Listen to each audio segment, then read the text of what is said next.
जरा इस पर निगाह डालिए और समझने की कोशिश कीजिए कि चीन किस हद तक जाता है। आपने एक तरफ देखा कि भारत के जवानों को कोरोना से संक्रमित करने की कोशिश वो कर रहा है, और देखिए सबसे ताकतवर मुल्क अमेरिका उसको ईरान के साथ उलझाने की कोशिश कर रहा है और उसके अपने घरेलू मामलों में कैसे दखल दे रहा है। देखिए ये है डॉक्टर झोंग नैनशन, और अभी इस उम्र में करीब वो अब कुछ दिनों में 90 साल के हो जाएंगे। आप देखिए इस उम्र में भी कितने फिट है, और वहां पर चीन में इनको टॉप डॉक्टर्स में शुमार किया जाता है। क्यों?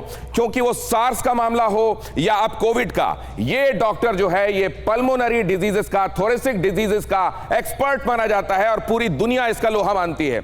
लेकिन कुछ लोग ये भी कहते हैं कि चीन की जो खुफिया मिशन होते हैं उसमें डॉक्टर झोंग नैनशन भी मिलकर सरकार के साथ काम करते हैं। हालांकि इसमें कुछ कॉन्ट्रडिक्शंस भी हैं, जैसे कि जब सार्स 3 का मामला आया था तो कई मामलों में सरकार ने जो बातें कही थी उससे उस लाइन से हटकर डॉक्टर झोंग ने वो बातें कही थी। डॉक्टर झोंग से आप परिचित हो गए। डॉक्टर झोंग कौन है? डॉक्टर झोंग को सबसे बड़ा medal order of Chinese Republic, सबसे बड़ा सम्मान जो चाइना का है वो दिया गया है। अब देखिए एंथनी फाउची कौन है। इस चेहरे को अगर आप नहीं जानते तो आप ये समझ लीजिए कि दुनिया के एक सबसे मशहूर डॉक्टर, और इस समय कोविड से सबसे ताकतवर मुल्क कैसे निपटेगा इसकी स्ट्रैटेजी बनाने वाले चेहरे को आप नहीं जानते। और अगर जानते हैं तो बहुत बढ़िया। डॉक्टर एंथनी फाउची, इन्होंने जो काम किया है उसके लिए, और खास तौर से तब जबकि ये संक्रामक रोगों के लिए अमेरिका में बने हुए विभाग के अध्यक्ष थे, तब इनका काम सराहनीय रहा। और इसीलिए कोविड के खिलाफ लड़ाई में जो मुख्य चेहरा है अमेरिका का, उसमें डॉक्टर एंथनी फाउची हैं।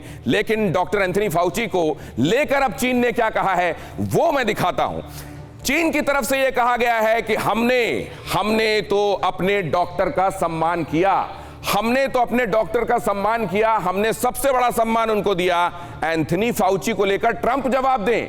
ट्रंप ने उनको हिकारत के अलावा, ट्रंप ने उनको जलालत के अलावा और क्या दिया है? उनको जब तब बेइज्जत किया है। और ये ऐसा क्यों कर रहा है? शी जिनपिंग जानते हैं कि अगर इस समय जबकि क्रूशियल लड़ाई चल रही है कोविड के अगेंस्ट, अगर इस चेहरे पर वार किया जाएगा तो इसकी इमेज पर इलेक्शन के वक्त ट्रंप के इमेज पर सवालिया निशान लगेंगे। और ऐसा करते हुए उसने, जाहिर है उसने अपने यहां एक डॉक्टर को सम्मानित तो किया, लेकिन असल में उसका मुख्य मकसद था कि वहां वो ट्रंप की घेरेबंदी कर पाए और ये कह पाए कि अपने यहां जो उनका टॉप डॉक्टर है, जो इस कोविड की लड़ाई में सबसे बड़ा चेहरा है, उसको उन्होंने एक तरफ करके रखा है। उसको सम्मान तो छोड़िए, उसको हिकारत दी है बार बार। ये जो स्ट्रैटेजी है, अब ये समझने की कोशिश करते हैं अपने एक्सपर्ट से।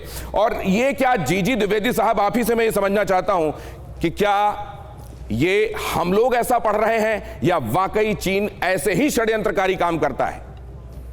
देखो, चीन जो है दूसरे देशों में हस्तक्षेप करता आ रहा है, करता रहेगा।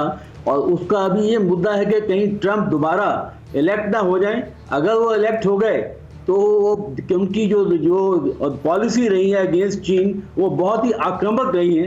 तो इसलिए चीन का ये एक साइकोलॉजिकल वॉरफेयर है, एक इंफॉर्मेशन वॉरफेयर, प्रोपेगेंडा वॉरफेयर, कि किस तरह वो नहीं तो क्या दुनिया